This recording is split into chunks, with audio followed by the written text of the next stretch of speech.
Okay, so our topic is about the toward robustic reasoning stuff. Groupmates including me, Jiawei, and Revis.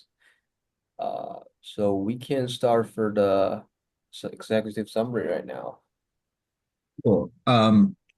So, as Jijun mentioned, our project is focused on the ability to get large language models to be more effective at reasoning. And if we evaluate the current state of large language models, they're trained on a broad spectrum of topic areas that range from things like finance to literature to current events, sciences, and many, many more. This allows large language models to be pretty generally knowledgeable about many things, but it precludes any domain expertise or reasoning capabilities to manage complex problems. Um, there have been some advancements. So the advent of agents and the React architecture marked a turning point in being able to tackle more complex problems with out-of-the-box large language models. But there still exists some drawbacks with out-of-the-box React agents, and we're hoping to address this gap because it's becoming increasingly important as we trend towards artificial general intelligence, which requires some strong deep reasoning and critical thinking capabilities to solve open-ended and real-world problems. And our problem statement specifically is that React architecture combines reasoning traces with interactive interactions um, through tools to enhance LLM reasoning, but current out-of-the-box React agents fall short of the AGI standards in four key domains. The first is incoherent reasoning chains, inefficient tool usage, poor handling of uncertainty, or lack of self-evaluation or critique. And we'll dive into these more in just a sec. Cool. So the goal of this project, as I mentioned, was to evaluate the current state of large language model and React agent architectures in their reasoning and critical thinking capabilities, leveraging both the Folio and RGB frameworks. Um, for our specific solution, we wanted to develop something that would strengthen multi-step logical reasoning through the development of a custom React style agent aimed at addressing each one of the shortcomings. So specifically allowing agents to manage ambiguous or uncertain inputs, managing self-critique and reflection for better reasoning capabilities, minimizing tool invocations and optimizing the token usage, and enabling guardrails to prevent any incoherent or unrelated responses from the tool. So we went about this in a few different ways. The primary model that we used, we tested out several from Anthropic, OpenAI, but the actual benchmarking that we did was with the Quen library, which is available via Hugging Face. And so we wanted to use current state React architecture from open source tools like Small Agents and Hugging Face, and we'll dive a little bit more deeply into what the architecture specifically looks like.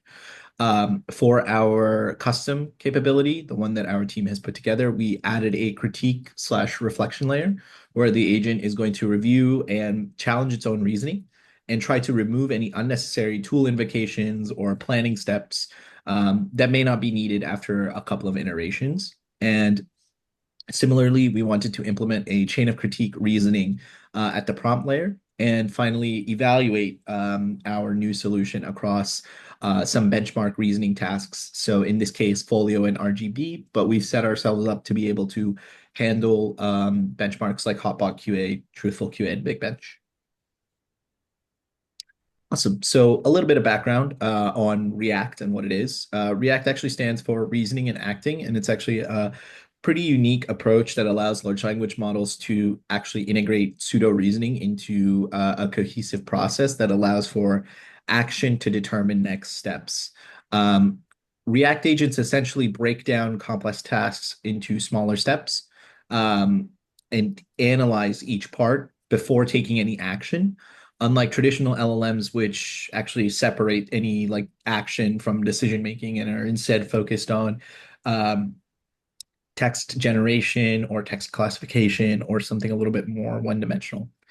React agents have a few core components. The first is a React-oriented prompt. This is a very important piece of the puzzle. Um, Tools, the specific model itself, as well as memory. So memory typically takes the form of chat history or external memory architectures using something like Redis or Postgres to store long-term interactions as well as context. And React prompting, just to dive deeply for just a moment, specifically includes some of the following: chain of thought or few shot prompting, specific definitions for actions and tools to use to complete those actions, a specific step for reflection slash reassessment, and a feedback loop to integrate the information from the previous tool call. Nice. And so the next concept we want to tackle is memory. Specifically, there are two forms of memory that are most important to focus on before we dive into the three types of memory. The first is short-term and long-term memory. So short-term memory is exactly what it sounds like. It's the specific conversation or session instance of your chat.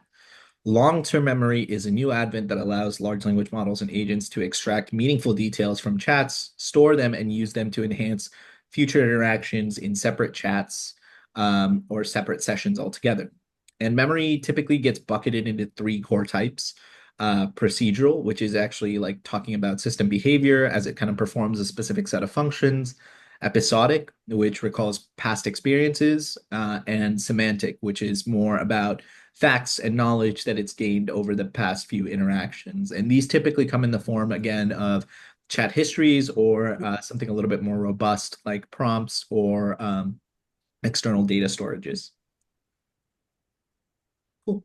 And so going towards our specific solution, on the right, you'll see a high-level architecture that describes our out-of-the-box React agent. And so we leverage the small agents library, specifically two core capabilities: the code agent and the tool calling agent, which is essentially a derivative of a multi-step React agent, which is an abstract class, to deliver a end-to-end React style agent architecture. And so the workflow is such that the user provides a question, then the system begins to plan out its course of action.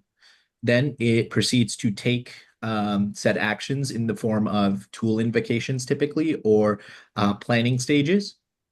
Then it finally sort of reflects or reconciles the observations with the broader context that is generated, and then finally returns a natural language response with all of the information that it's collected. For our specific use case, we actually leveraged DuckDuckGo search, which is essentially a web search agent, and a final answer tool. And this is a tool that's required for all small agent architectures. Essentially, what this does is it terminates the process and isolates and returns the final response to the user. What's very nice about small agents is that it actually supports tracing capabilities. So very briefly, this is what some of our performance metrics look like for our base model and our out-of-box React agent. So the average time to response for a React agent is almost double the time. And this kind of makes sense because of the added planning steps and tool invocation calls that typically have to be made.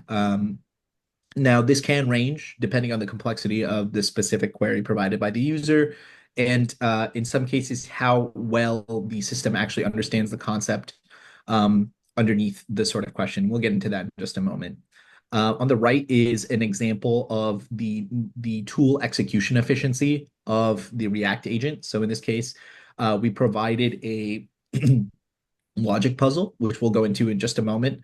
And there were three distinct planning phases, which are marked by much higher time to completion. So as you can see, every time the model has to kind of come back and reevaluate, it does increase the amount of time that it takes to generate a response. Another sort of noteworthy trend here is that the out-of-the-box agent actually frequently leveraged web searches to try and derive key figures and then create custom Python code to return desired values, even though the logic puzzle didn't necessarily require it, which is another limitation that was particularly interesting. Okay, so thanks for the revis. It's really great and explained the concepts and the details for our project. So now I'm gonna introduce the multi-round of reflections. The multi-round reflection allows the agent to self-correct it through the multi-evaluation loop. This actually leads to more accurate and coherent responses.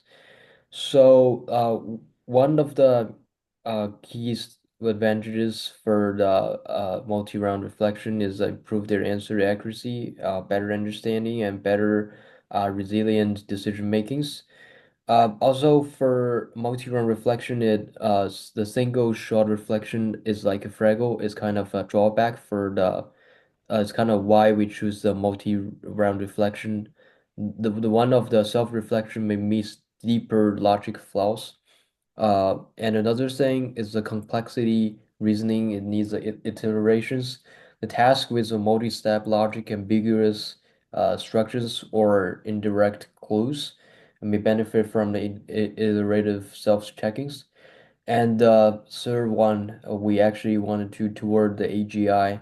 That's the key for the multi-round reflections. We wanted to build a strong AGI stuff.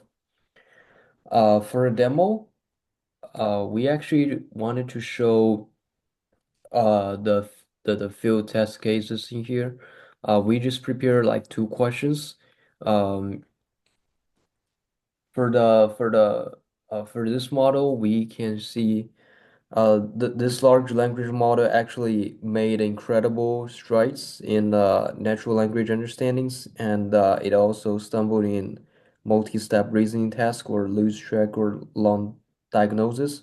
But our solutions argues the React agent with two key innovations with multi-run reflection loop and catches corrects the reasoning errors up to 3 times in a query.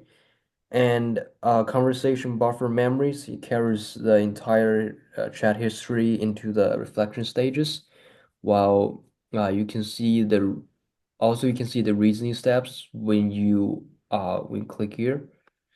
So the self-reflexive agent, uh, when I launch the stream interfaces, you can see a sidebar for the RGB evaluations. Yeah, you can also, when you adjusted the number of the cases here, you can also see RGB run evaluations. So we can wait right here to see the reflection rounds. The reflection rounds is actually in details. It actually runs for 3 times. Um, while we're waiting for the responses to come up, one of the benchmarks that is critical to our evaluation of our project is the FOLIO benchmark. So this was developed by some researchers at Yale in order to create a sort of repository of simple one-dimensional logical questions that large language models can be evaluated against. So specifically, there are about 1,400 in totality. Due to some of the complexity of some of these prompts and getting a large language model to accurately grade it, we did have to pare down the amount of samples that we used in our actual testing. But they are randomly sampled and they were, showing some pretty good promise, as you can see by the bottom table. But specifically within the folio benchmark, there's two types of questions that are asked. And really, it's the same kind of question, just asked twice. But the first format is this NL full translation. And so the first is essentially um, a set of premises that is given to the user to determine a logical conclusion. And this comes in the format of natural language, very similar to what you see on the left. So this is a question about some sort of logical premise, and we're asked to draw a conclusion about it, which can be seen in the answer in the middle. Uh, the sort of second variation of this is the first order logic translation or NL full translation. And this is essentially a way to see if large language models can effectively manage mathematical symbolism or logical symbolism. So there are iterations of the same question shown in like discrete mathematics style, like logical conditional statements that the model will have to parse out and provide a similar conditional statement back to the user in mathematical format. Since that wasn't quite the focus of our use case, and because it would likely require a little bit more fine tuning or prompting to get the model to focus on the translated version, we focused primarily on the natural language piece of the puzzle and focused on the syntactic validity. So essentially checking out whether or not the first order logic responses were valid, right? As well as the inference engine accuracy. So making sure that the generated conclusions were actually reasonable for the provided premises. So So what below is the We actual use another accuracy. ways the LLM RGB benchmarks to evaluate how our AI's the reflection thinkings. The LLM RGB's benchmarks systematically evaluate large language models on critical reasonings and structures, generally task. Unlike the traditional benchmarks focused to textuals, the closely LLM RGB test the models on their capacity to manage the extensive context, excludes logical multiple steps reasonings, and comply with the complex output instructions. And we leave the promote frameworks to automate and standardize the tasks, providing details and clarify care competitive scores. And you can see on the next page, and there's our systems and the benchmarks can give up some HTML report, and it will come out with the evaluation scores, the how many is wrong, how many the perspective of the wrong and the right, and the thinkings evaluate for it. So for the limitations, the next step, the first we need to increase the latency, includes a multiple reflection rounds, introduce a longer runtime. Second, the trade-off between the qualities and speed. We actually need to invest in the response qualities and speed, maybe more reflection rounds. For diminish returns, it'd be around 2, 3 reflections, improvement often pleasures. For the risk of overthinking and repeating similar logics. Also for reflection qualities depend on the large language model. If the base model lack of the reasoning skills, the reflection does actually help much.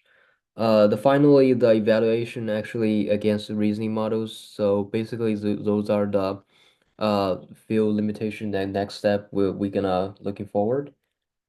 Yes. Thanks for our presentation and let me check for our RGB evaluations. Yeah, it's amazing evaluations right here for the agent accuracies and also the reflection sound distributions which also looks pretty nice.